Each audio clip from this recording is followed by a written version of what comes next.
आपका स्वागत है। इस वक्त हम मौजूद हैं मंगलौर विधानसभा में।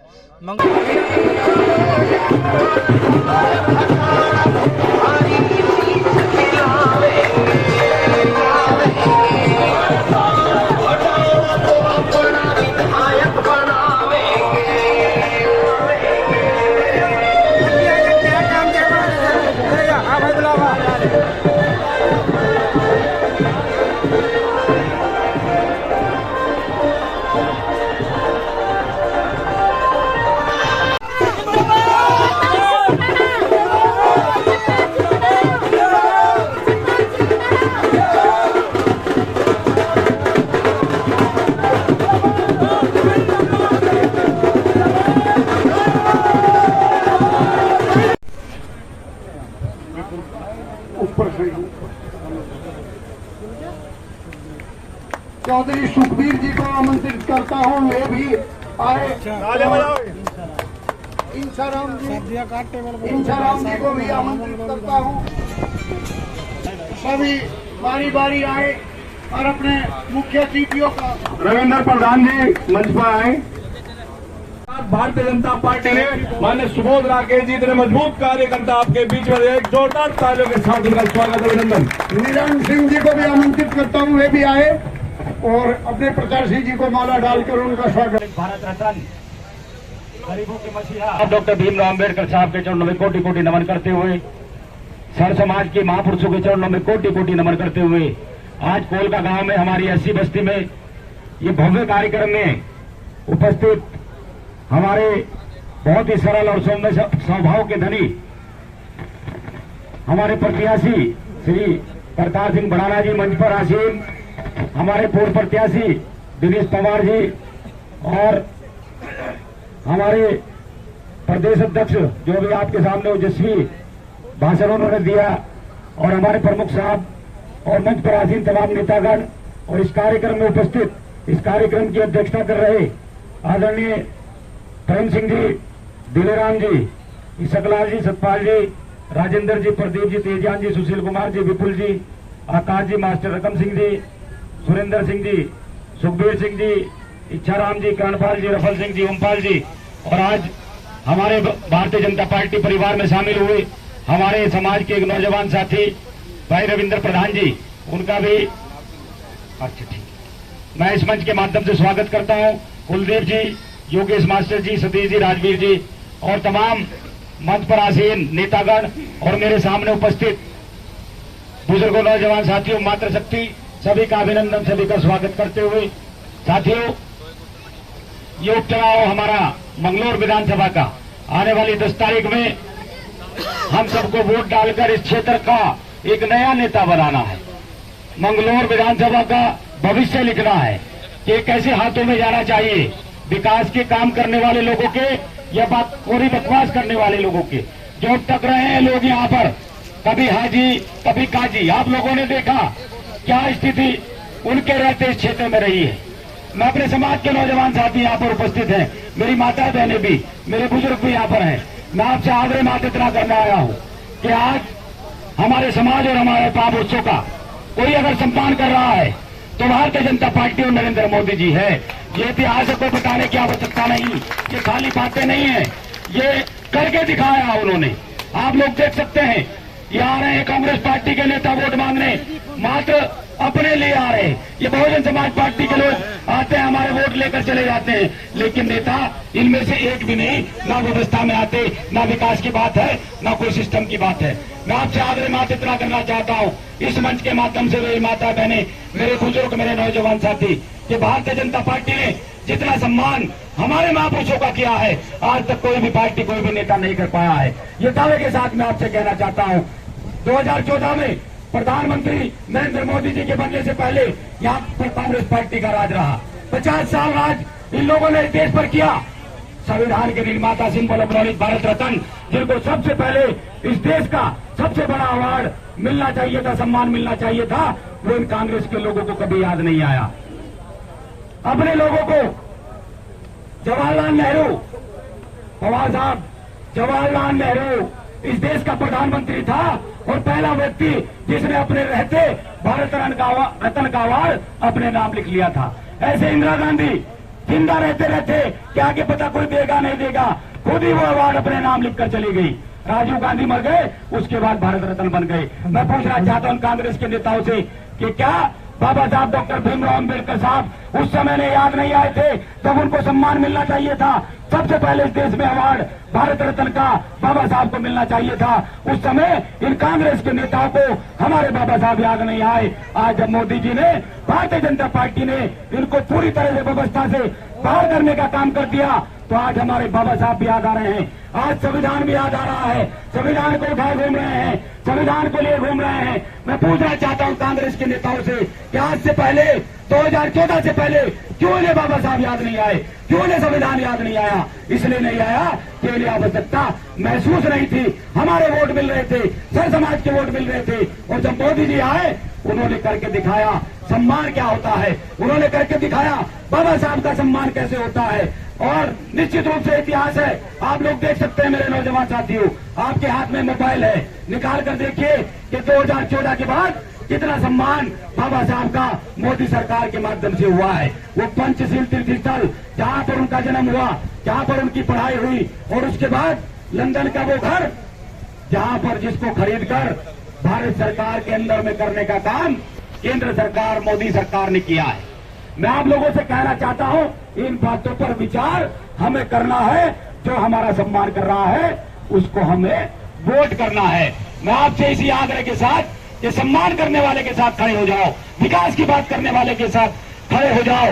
बाबा साहब का सम्मान मोदी जी ने किया, बाबा साहब का सम्मान भारतीय जनता पार्टी ने किया और बाबा साहब को मान सम्मान आगे बढ़ाने का काम भारतीय जनता पार्टी के नेताओं ने किया है। आप लोग देखिए 2014 के बाद प्रत्येक सरकारी दफ्तर में आपको बाबा साहब की मूर्ति लगी दिखाई देगी। उससे पहले कभी किसी ने नाम नहीं लिया। ये कांग्रेस के नेता घूम रहे हैं, आपके बीच में आते हैं, संविधान बदल देंगे, फलाना कर देंगे, भारतीय जनता पार्टी ऐसा कर देगी। मैं आपसे कहना चाहता हूं नरेंद्र मोदी इस देश के प्रधानमंत्री, भारतीय जनता पार्टी के सबसे बड़े नेता बड़े बड़े मंचों पर कहा है कि संविधान को कोई बदलना तो बहुत दूर की बात है, कोई हाथ भी नहीं लगा पाएगा। इसलिए इन चोरों की बातों में नहीं आना है। वोट आपको वहां पर करना है जहां हमें सम्मान मिल रहा है और सम्मान हमें कहां मिल रहा है, वो भारतीय जनता पार्टी के मंच से मिल रहा है, आदरणीय मोदी जी के माध्यम से मिल रहा है, आदरणीय धामी जी के माध्यम से मिल रहा है। हमारे बीच में हमारे सम्मानित प्रत्याशी करतार भराना जी आए हैं। आप लोग देखिए इनके पास व्यवस्था जबरदस्त तरीके से आर्थिक रूप से बहुत बड़े आदमी हैं, लेकिन अगर आप देखेंगे तो देखने से ऐसा लगेगा कि बहुत साधारण व्यवस्था के रहना सहना खाना पीना सब साधारण व्यवस्था का सिस्टम है। आज आप देखिए अगर ये चाहे ये हाजी काजी 2 मिनट में सिस्टम में लाकर खड़ा कर सकते हैं, इतनी व्यवस्था इनके पास है, लेकिन बहुत सरल और सौम्य स्वभाव के धनी है। ऐसे नेता को वोट देना है जो भारतीय जनता पार्टी के माध्यम से इस क्षेत्र को चौमुखी विकास देंगे, इस क्षेत्र को चारों तरफ जितनी भी दिक्कत समस्याएं हैं उनका समाधान करने का काम करेंगे। ऐसे हमारे प्रत्याशी हमारे बीच में है। मेरी माता बहनों से आग्रह है, मेरे बुजुर्गों से, मेरे नौजवान साथियों से आग्रह है कि आप सब लोग आने वाली 10 तारीख में अपना प्रत्येक वोट कमल के निशान का बटन दबाकर भारतीय जनता पार्टी के प्रत्याशी श्री करतार सिंह भराना जी को, आदरणीय मोदी जी को, आदरणीय धामी जी को अपना आशीर्वाद देंगे और इस क्षेत्र को आगे बढ़ाने में, इस क्षेत्र के विकास को गति देने में आप लोग सब सहयोग करेंगे। बहुत बहुत धन्यवाद करते हुए कार्यक्रम आगे लगे हुए हैं। आदरणीय प्रत्याशी जी के आपसे इसी आग्रह के साथ कि यहाँ पर ड्यूटी लगाई पार्टी ने आपके भाई की, आपकी सेवक की, आपके सम्मान का मामला है। अभी ये जो चुनाव हुआ, लोकसभा चुनाव हुआ, मात्र 96 वोट यहाँ पर भारतीय जनता पार्टी का निकला है। मैं आग्रह करना चाहता हूं और आश्वस्त करना चाहता हूं अपने प्रत्याशी और भारतीय जनता पार्टी के नेताओं को कि इस चुनाव में ये मेरे समाज के सम्मानित लोग, मेरे बुजुर्ग, मेरी माताएं बहनें अब की बार कमल के निशान का बटन दबाएंगे और यहां से लगभग 400 से plus vote Bharatiya Janata party के निकलेंगे। मैं इस मंच के माध्यम से पूरा आश्वस्त आपको करना चाहता हूं और यह आश्वासन मैं आप लोगों के भरोसे, अपनी माताओं बहनों, अपने बुजुर्गों, अपने नौजवानों को भरोसे दे रहा हूं। मेरे मान सम्मान की रक्षा अब आप लोगों के हाथ में है। आपसे हाथ जोड़कर आग्रह है कि आने वाले 10 तारीख में मात्र एक निशान, कमल का निशान आप याद रखें और प्रत्येक वोट कमल के निशान का बटन दबाकर भारतीय जनता पार्टी को जिताकर अपने मान सम्मान की रक्षा करें। बहुत बहुत धन्यवाद। जय भीम, जय भारत। बनाया है गुलजार चमन मेरा, जिसने बनाया है गुलजार चमन मेरा, भीमा के दुलारे को 100 बार नमन मेरा, 100 बार नमन मेरा। सम्मानित मंच, अति सम्मानित सदन, यहाँ भाई सुबोध जी ने ये गांव गोद लिया है और मैं तो ये कहता हूँ कि नाथू खेड़ी मैंने लिया है और भड़ाना साहब हमारे 53 चमार नेता 53 बूथों पर लगे हैं। पूरे चमार समाज की वोट इस बार आपको मिलेगी। और एक बात कह करके मैं अपनी बात समाप्त करूंगा। अभी मैं भगवानपुर चंदनपुर था, चमारों का मुसलमानों का गांव, वहां मैंने एक बात कही कि खुदा ने उस कौम की हालत नहीं बदली, ईश्वर ने उस कौम की हालत नहीं बदली जिसको ना हो एहसास खुद को बदलने का। क्यों कही? क्योंकि छबरेला के लोगों ने एक बार देशराज चमार को विधायक बना दिया, उन्हें एहसास है वो बदले। वहां भी मुसलमान भाइयों की, चमार भाइयों की इतनी वोट है जितनी मंगलोर में है, लेकिन उन्होंने समझदारी के साथ एक बार विधायक बना दिया। ये मन्ना खेड़ी की एक गोहर पोहर भी सारे बन गए ना जी, सारे बन गए। कोई भी चौधरी, मेरे चमार भाई चौधरी भाई, कहीं भी तुम्हारी रिश्तेदारी होगी पूछ लेना कि छबरेड़ा विधानसभा में कितना काम हुआ।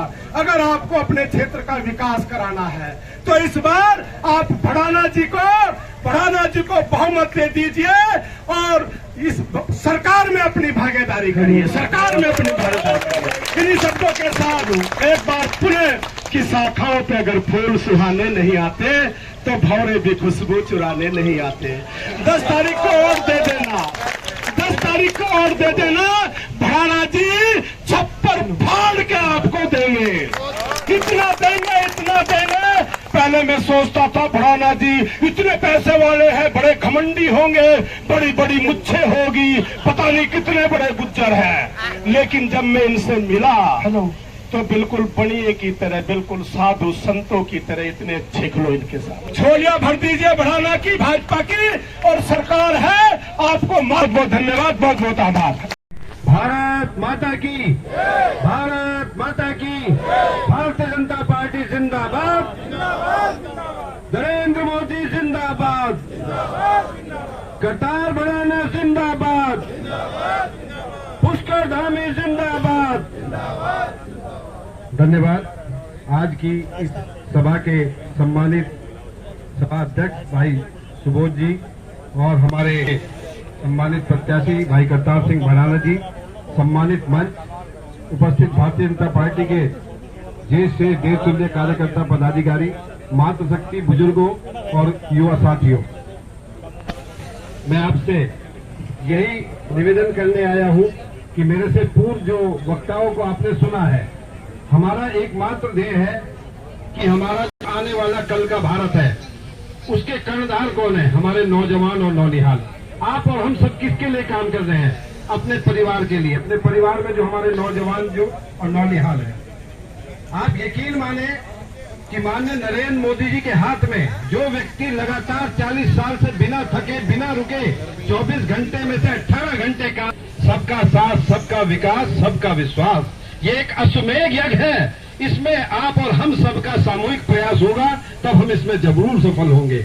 और ये सब काम हम किसके लिए कर रहे हैं? जवान खड़ा रहता है और उसका एकमात्र ध्येय रहता है कि तेरा वैभव अमर रहे मां, हम दिन चार रहे न रहे।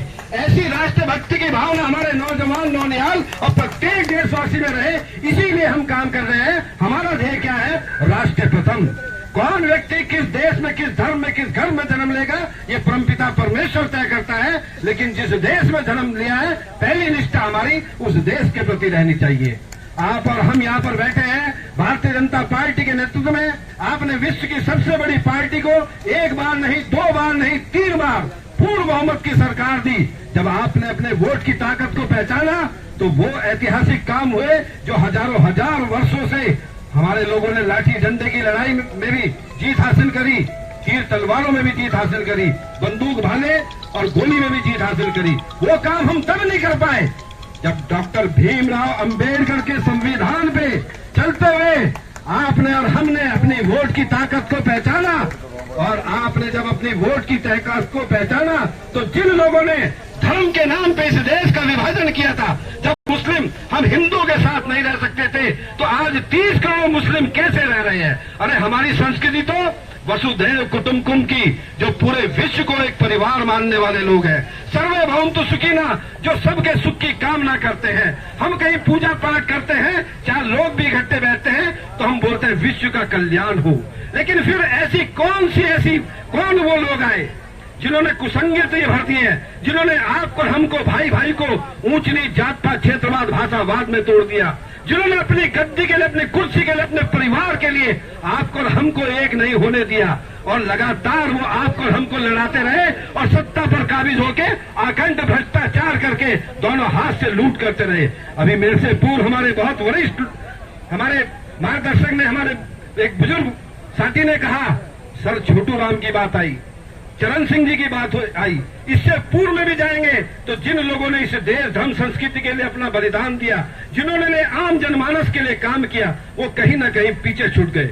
लेकिन डॉक्टर भीमराव अम्बेडकर के संविधान ने जब आप पढ़ लिख के आगे बढ़े, अपनी वोट की ताकत को पहचाना, तो आज हम पूरे विश्व में एक ताकत बन के उभरे हैं। वंदे भारत एक्सप्रेस से लेकर चंद्रयान तक की आप बात करें, डिजिटल इंडिया की बात करें, मातृशक्ति के सम्मान की बात करें, युवाओं के रोजगार की बात करें, जिन लोगों ने हमें कहा कि गरीबी हटाओ, वो गरीब को हटाते गए, लेकिन गरीबी नहीं हटाई। वो उत्तर और दक्षिण की लड़ाई कराते रहे, लेकिन माननीय नरेंद्र मोदी जी ने कहा कि इस देश में अगर जो जाति है तो वो किसी की कोई जाति नहीं है। इस देश की जाति है 4 जो बड़ी जाति है, वो गरीब है, वो किसान है, वो युवा है, वो महिला है। इनकी सेवा हुई तो पूरे देश की सेवा हुई।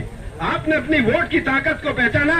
जो SC ST वर्ग था, OBC वर्ग था, जो पिछड़े वंचित गरीब दलित लोग थे, ये भारतीय जनता पार्टी का विचार परिवार आज विश्व का सबसे बड़ा परिवार क्यों बना? पंडित दीनदयाल जी के आदर्शों पर चलने वाली ये पार्टी, हमारा क्या ध्येय है? एकमात्र ध्येय है, हर हाथ को काम और हर खेत को पानी। और पंक्ति में खड़ा पिछड़ा जरूरतमंद अभावग्रस्त व्यक्ति, उसको हम केंद्र और राज्य सरकार की समुचित योजनाओं का लाभ जब तक देकर अपने समक्ष नहीं खड़ा करेंगे, जब तक हम उसको आत्मनिर्भर और सक्षम नहीं बना देंगे, तब तक निरंतर हम काम करते रहेंगे। हमें सत्ता चाहिए। सत्ता क्यों चाहिए? अपने लिए नहीं चाहिए, अपने देश के लिए चाहिए। अपने वंचित गरीब, जो दबे हुए पिछड़े गरीब दलित लोग थे, उनके उत्थान के लिए हमें चाहिए। ये काम हम कब कर पाएंगे? जब हम एक नारा लगाते हैं, मेरा बूथ सबसे मजबूत, बूथ जीता चुनाव जीता। लेकिन मैं संगठन का व्यक्ति हूं, मैं आंकड़े देख रहा था। इस विधानसभा में हम 2022 में भी हारे। हमारे सम्मानित प्रत्याशी यहाँ पर बैठे हैं। वो हार की एक टीस होती है। कोई भी व्यक्ति अगर जो मंच पे आता है, चुनाव में आते हैं, थैंकलेस जॉब है, लेकिन सेवा का जज्बा लेके आते हैं कि मेरे को अगर जो परमपिता परमेश्वर कुछ आशीर्वाद देगा, आम जनमानस का आशीर्वाद मिलेगा। मैं इससे पूर्व वाली सभा में अपने भड़ाना जी को सुन रहा था, जो अध्यात्म की भी बात कर रहे हैं। जो यहां से आप और हम, कौन व्यक्ति किसका कर्जा किस रूप में होता है? कहीं हम ही थे, क्योंकि हम कहीं पैसे के लालच में, कहीं बोतल के लालच में अपने वोट को बेच देता हूं। लेकिन डॉक्टर भीमराव अम्बेडकर ने बोला, पढ़ लिख के अपने वोट की ताकत पहचानो, उस कुर्सी पे ऐसे योग्य व्यक्ति को बिठाओ जो आने वाले समय में प्रत्येक नौजवान और नौनिहाल को काबिल बनाने की बात करें। तो आपके और हमारे बीच में आज सौभाग्य की बात है कि करतार सिंह भड़ाना जैसा वो व्यक्ति हमें मिला है, जिसको पैसे का कोई लालच नहीं है, जिसके पास भगवान 703 वोट है। मैं आज यहाँ की सम्मानित जनता से निवेदन करना चाहता हूँ, जैसे हमारे पूर्व वक्ताओं ने भी बोला, ये समय बार बार वापस नहीं आता। ये समय जो चलेगा इसको कोई नहीं खरीद पाएगा। आज आपके बीच में फिर सौभाग्य आया। माननीय नरेंद्र मोदी जी के हाथ में देश सुरक्षित है। माननीय पुष्कर सिंह धामी जी के नेतृत्व में प्रदेश सुरक्षित है। इस कड़ी को आप बनाए रखें, जो गंगा यमुना का चहुमुखी विकास बह रहा है, इसको आप कब हासिल कर सकते हैं? जब आपकी जो डोर है वो मजबूत रहे। आपने विधानसभा में अपनी कड़ी को कमजोर किया, वो एक मौका चला गया। लेकिन आप ही के एक परिवार के एक छोटे से सदस्य के रूप में मुझे आप सब लोगों के दर्शन करने का यहाँ सौभाग्य प्राप्त हुआ। उसके लिए मैं मंच पर विराजमान जितने भी हमारे अतिथियों की श्रृंखला है, और खास तौर से जो आपके आज के समारोह के मुख्य अतिथि के रूप में आपके यहाँ भारतीय जनता पार्टी के विधायक के प्रत्याशी के रूप में आदरणीय करतार सिंह जी भड़ाना साहब मौजूद हैं। आप सबके साथ मिलकर मैं सर्वप्रथम इनका बहुत बहुत स्वागत करता हूं, अभिनंदन करता हूं। मुझ जैसे एक सामान्य कार्यकर्ता को आपने आत्मीयता से सम्मान दिया, आपने यहाँ स्वागत किया। नतमस्तक होकर मैं आप सभी ग्रामवासियों का बहुत बहुत आभार व्यक्त करता हूँ, बहुत बहुत धन्यवाद देता हूँ। आज हम जिस विषय को लेकर आपके समक्ष उपस्थित हुए हैं, वो विषय अपने आप में एक आपके मंगलौर के एक सुनहरे भविष्य के लिए बहुत ही महत्वपूर्ण विषय है। जिस प्रकार आप लोगों ने 5 के 5 सांसद जिताकर भारतीय जनता पार्टी की झोली में डालकर आदरणीय नरेंद्र मोदी जी को मजबूत किया, आदरणीय पुष्कर सिंह जी धामी को मजबूत किया, उसी प्रकार आपके नैतिक कर्तव्य का एक तरीके से परीक्षा रूपी ये चुनाव 10 तारीख को होने जा रहा है। पहली बार आप लोगों को ये अवसर मिलेगा कि आप अपने आशीर्वाद स्वरूप यहां के मताधिकार का अपना प्रयोग करते हुए एक ऐसे, जिसे कहते हैं कि सरल, सभ्य और सौम्य व्यक्तित्व के धनी, और जिनके चरित्र के बारे में या जिनके व्यक्तित्व के बारे में, जिनकी कार्यशैली के बारे में किसी भी शब्दकोश के माध्यम से इनका वास्तविक विवरण करना संभव नहीं है, क्योंकि इनकी आत्मा उस ईश्वर के आशीर्वाद से इतनी परिपूर्ण है कि आपकी सेवा में समर्पित भाव से अपने पूरे इस कार्यकाल को न्यौछावर करते हैं। आज करतार सिंह जी से हमारा आज का जुड़ाव नहीं है, पिछले 20 वर्षों का जुड़ाव है। और इन्होंने जब जब एक परिवार के सदस्य के रूप में हमें जरूरत हुई, तो हमें आवश्यकता पड़ी, तो हमेशा हमारा साथ देकर हमें मजबूती प्रदान करने का, हमारे विश्वास को मजबूत करने का कार्य किया है।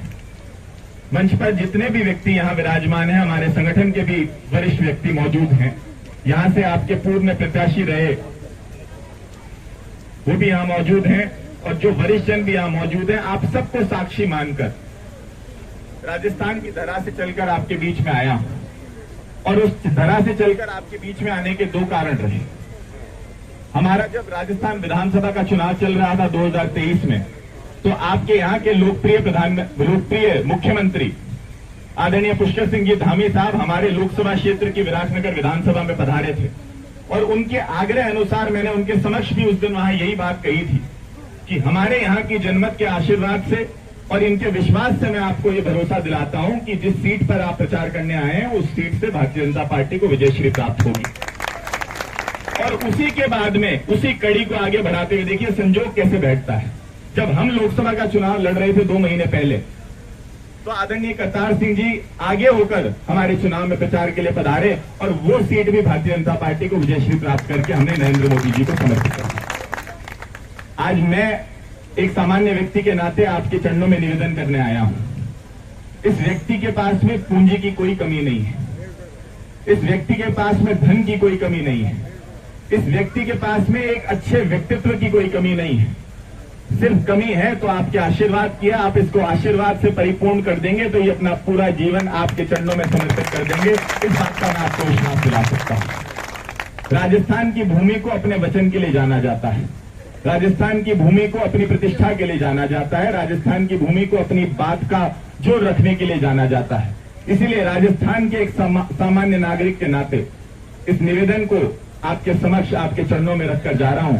मुझे आशा और विश्वास है कि आप आदरणीय करतार सिंह जी को आने वाली 10 तारीख को भारी बहुमत से यहां से जिताकर अपने आप में एक मंगलौर का इतिहास कायम करने का कार्य करेंगे और पुष्कर सिंह जी धामी को मजबूती प्रदान करेंगे।